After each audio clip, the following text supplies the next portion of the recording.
6 আর 3 কত হইছে রে? 9 না গোনাটা জানোস তুই 18 সিপাদাই কোরআন মুখস্থ করে আইলো কমও না বেশিও না যে চাইলেই সব কিছু হয়ে যায়। এখন তো যুগ তো পরিবর্তন হয়ে গেছে কি এর হোয়াটসঅ্যাপ ভাইবার ফেসবুক এই বুক করে সর্বনাশ নাই কি যে মিজাজ আমার খারাপ হয় মানে কখনো কোনো কাজের জন্য যদি একটু মানে একটা গুরুত্বপূর্ণ কাজ যদিও বা আমি ফ্রেন্ডলেস আমার কোনো ফ্রেন্ড নাই বন্ধু নাই আমার একজন বন্ধু আছে এই দুনিয়ায় সেটা হচ্ছে আমার সন্তান আমার কুঞ্জ এছাড়া আমার জগতে খুব ভালো বন্ধু নাই আর আমি চাইও না আমার প্রয়োজন নাই কারণ বন্ধু হইলেই তো সে শত্রুর খাতায় গিয়ে দাঁড়াবে প্রথমত তার নাম লিখবে এর কারণ হচ্ছে কি জানেন আপনার ক্ষতিটা সেই করবে যে আপনার খুব কাছের বন্ধু যে আপনার সম্বন্ধে খুব ভালো কিছু জানে না সে আপনার ক্ষতিটা করবে হ্যাঁ ক্ষতিটা করতে হলে আপনার তীরটা দিতে হইলে ওই যে ইমাম হাসান দেওয়ান সাহেব যে ঘটনাটা বললেন হাসাইনি এবং হোসাইনি বংশে যাকে দুজন ভাগ করে দিয়েছিল ঘরের স্ত্রী তারে বিষ খাওয়াইছে জানেন তো বিরকচূর্ণ বিষ জায়দা তারপর ইমাম হাসান বলছিল বিবি আমি আপনাকে কথা দিলাম আপনাকে না নিয়ে আমি বেহেশতে প্রবেশ করব অন্য কেউ কিন্তু পারতো না পারতো এটা স্বাভাবিক ছিল স্ত্রী বুঝছে কোন সময় কোন খাবারটা দিলে কোন সময় কাজ হয়ে যাইব বন্ধু সবাই হইতে জানে না বন্ধু কি সবাই হতে জানে না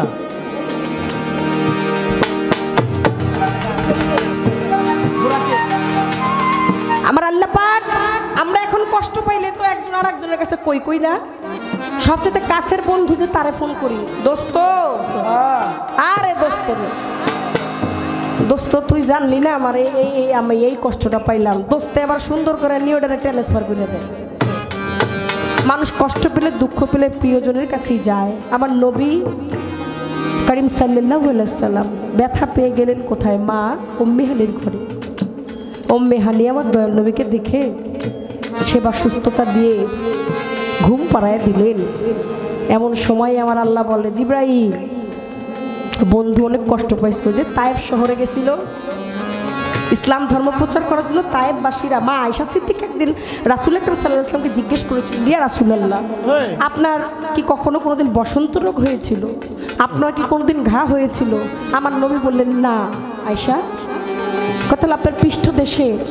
আপনার পৃষ্ঠ মোবারকে বড় বড় বসন্তের মতো চিহ্ন দেখা যায় আমার রাসূল আকরাম সাল্লাল্লাহু আলাইহি ওয়াসাল্লাম বললেন আয়েশা আমি যখন তায়েবে ধর্ম প্রচারের জন্য গিয়েছিলাম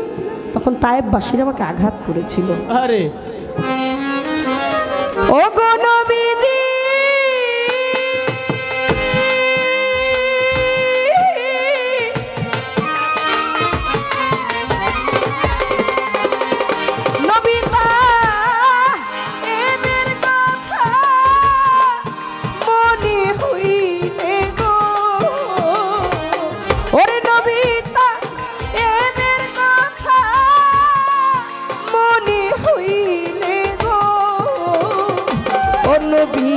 পাথরের আঘাতে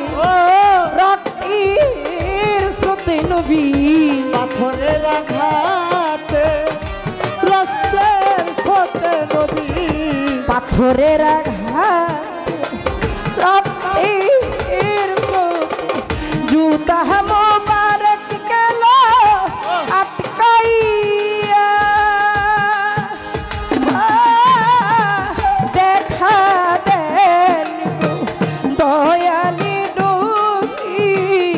একবার আসিয়া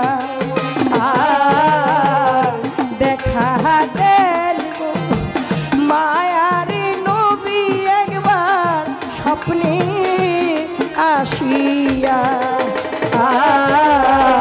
দয়ালি নবী মায়ার নবী কোথায় রইলে ইয়া রাসূলুল্লাহ দেখা দেন গো মায়ার নবী একবার আসিয়া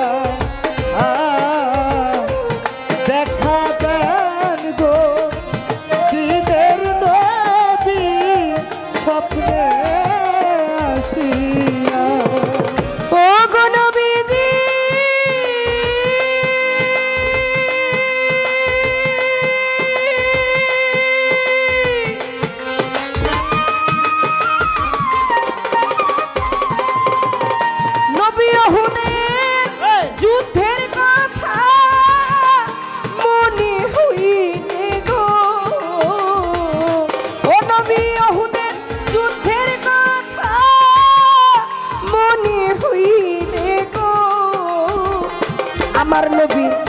দন্ত মোবারক শহীদ হইলেন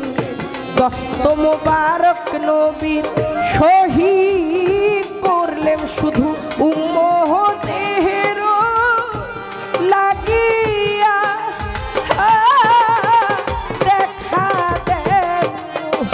মায়ারি নবী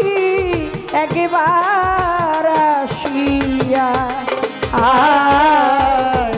দেখা দেন গো দিনের নবী একবার আসিয়া দেখা দেন গো দয়ার নবী একবার আসিয়া ও নবীজি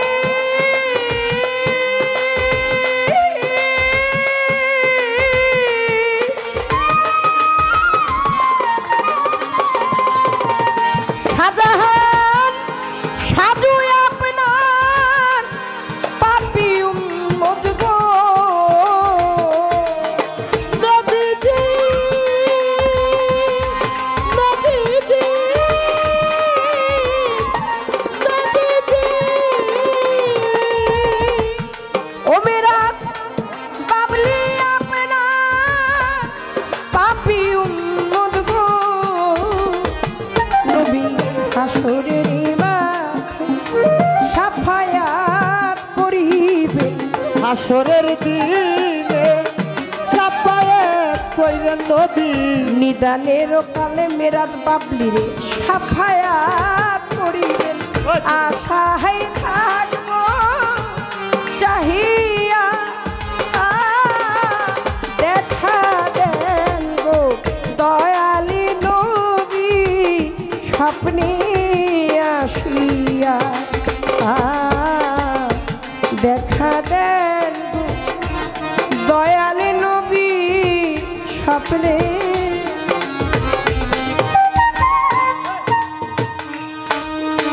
দয়ালে নবীজি সেই দিন মেরাজে আমার আল্লাহ পাকে বলে জিব্রাইল আর দেরি কইরো না যাও রে বন্ধুরে আমি আজকে মেরাজ করতে চাই এইটা আমি আল্লাহর মনের বাসনা জিব্রাইল বিড়ালের একটা রূপ ধরে নরম জিব্বা নিয়ে আমার দয়াল নবীকে ঘুম থেকে জাগাইতে চায় তার পা মোবারক চেটে সেই দিন সফর সঙ্গী হতে চায় আমার খাজা বাবা ওই যে বোরাক ওই বোরাকের লাগামটা ধরলেন সেজন্যই চিহ্ন রয়ে গেছে মা জননী তাকিয়ে দেখে হাতটা রইছে কাটা মা জননী কয় মাওলানা এইটা কেমন দিলা দিলা প্রাণে ব্যথা কাটতে যদি হইতো তুমি আমারে কাইটা দিতা আমার মইনুদ্দিনের হাত কাটা কেন রইল অন্তরে লাইগে গেছে ব্যথা চিহ্ন ছিল এইখানেতেই একটা প্রশ্ন দেওয়ান সাহেব আমার খাজা বাবার যেরকম চিহ্ন ছিল আমার খাজা বাবা যেরকম চিহ্ন নিয়ে কাটা হাত নিয়ে দুনিয়ে আসছিল আমার বড় পীরেরও একটা চিহ্ন ছিল সেদিন মেরাজে সফর সঙ্গী হইয়া আমার একটু জানার দরকার ওই চিহ্নটা কতদিন পর্যন্ত কি অবস্থায় ছিল চিহ্নটা কি ছিলেন কোথায়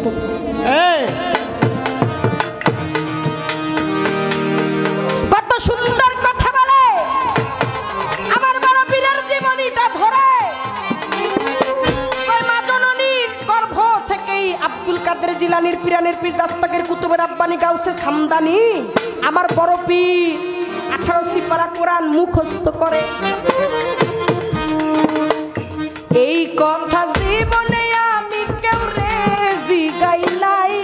আজকে দেওয়ানের লইয়া আমি খেলবো প্রেমের লাই রে খেলবো প্রেমের লাই রে সাপ নবীর পরে নবী হইলে হয়তো আমার বড় পীর দয়াল নবী বলে গেছে বেলায়েতির বাদশা এই মঈনুদ্দিন তুমি বেলায়েতির বাদশা এর নিগুড় তত্ত্ব এবং তথ্য দুইটাই আপনি জানেন আপনি যদি আপনার মঞ্চ যখন আপনার অনুকূলে থাকবে আপনি যেইভাবে আপনার মনে চায় আপনি যখন দাঁড়াবেন তখন আপনার ভক্তের সাথে প্রেম তরঙ্গে আপনি মেতে থাকবেন আমার আগুরি পোলার মা হয়ে লাভ নাই আপনার যেইভাবে মনে চায় যে আমার ভক্তকুলকে আমার যেভাবে বোঝানো উচিত আমি একটু জানতে চাই যে কিনা আউলিয়া কুলের শিরোমণি, নবীর পরে নবী হইলে যিনি নবী হইতো তিনি তো 30 পারা কোরআনও জাননেওয়ালা হইতে পারতেন। মা জননী তো তার বেশিও পড়তে পারতেন। 18 পারা কোরআন মুখস্থ করে দুনিয়ায় হইল কেন?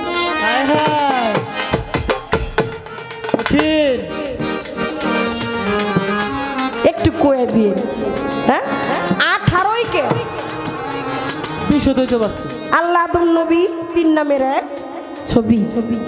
নাকি? আর ওইখানে রয়ে গেছে কাম, ক্রোধ, লোভ, মত, মায়া, মাৎসর্য। আর ওই যে 10 ইন্দ্রিয়, তাতেও তো কোনোভাবে মিল করে হয় না। ওনে যদি 10 হয়, এখানে হয় 6, 6 আর 3 কত হয়েছে রে? 9 না? গোনাটা জানো তুই? 18 সিপারাই কোরআন মুখস্থ করে আইলো, কমও না বেশিও না, যে চাইলেই সব কিছু হয়ে যায়। 18ই কেন? আমার এই পর্যন্ত বলা শুনে নিলেন জ্ঞানী শ্রোতা, এই পর্যন্ত বলা শুনে নিলেন জ্ঞানী শ্রোতা, বসে পড়বো এখানা বারবার বিষম যন্ত্রণা। সব বাড়ির বউ জানে না রে, সব বাড়ির বউ বুঝে না, বারবার বিষম যন্ত্রণা। সব বাড়ির বউ জানে না, সব বাড়ির বউ বুঝে না, বারবার বিষম যন্ত্রণা। যদি মন বাড়া বানতে চায়, যার যার গুরুর কাছে যা,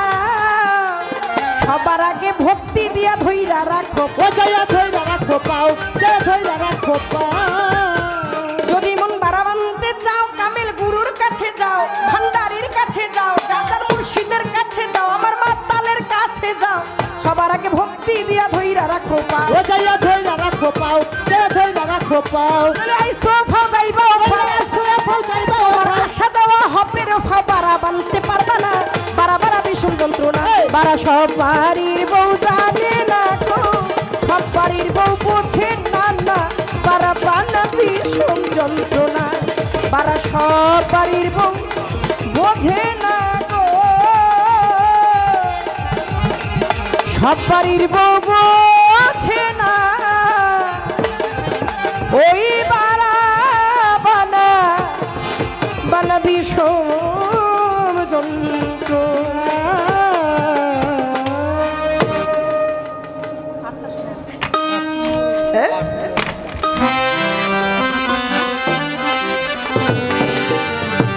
আমি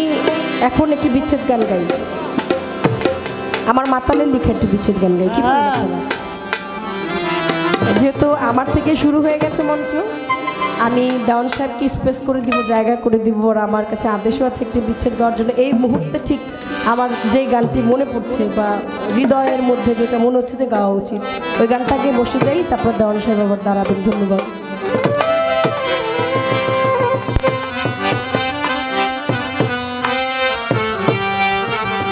বাউল শিল্পীদের জন্য এক দারুণ সুখবর। এখন সব বাউল সাধকের গানের লিরিক্স থাকবে আপনাদের মোবাইলে। তাই এখনই ডাউনলোড করে নিন বাউল বুকস অ্যাপস। লিরিক্স, নোটবুক, গান আপলোড সব হবে এক অ্যাপসে। তো আর কি চাই?